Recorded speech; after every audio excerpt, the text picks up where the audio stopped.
As a public relations exercise, it was a Modi masterclass. India's leader looked like he'd been anointed. The negotiator, the counterweight in a divided world. Success, a watered-down consensus on Ukraine that also pleased Moscow. Largely thanks to the consolidated position of the Global South, defending its legitimate interests, it was possible to prevent the success of the West's attempt to again Ukrainize the entire agenda. Diplomacy can be a brutal and lonely game. Rishi Sunak forced to wait longer than expected for some one-on-one time, trying to find space in a crowded market.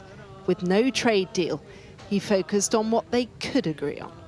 The G20 is a large group of countries. We don't necessarily all share the same perspectives or indeed values, but the G20 has come together under India's leadership, and in particular to raise and highlight the impact of Russia's illegal war in Ukraine on global food security.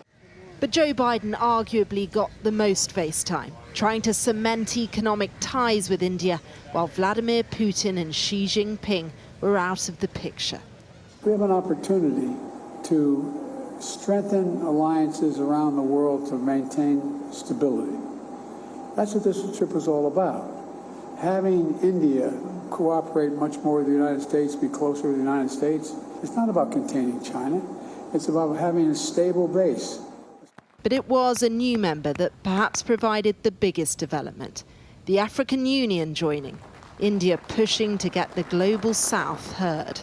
Some say the G20 is now nothing more than a talking shop, and critics of this year's summit say there's been little concrete progress on tackling climate change or wealth inequality, and little detail about a proposed new economic corridor between India, the Middle East and Europe. And despite that, Modi is emerging, appearing triumphant.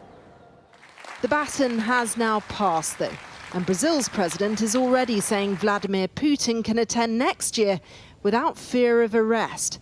Proof the fault lines are never far away. Cordelia Lynch, Sky News, Delhi, India.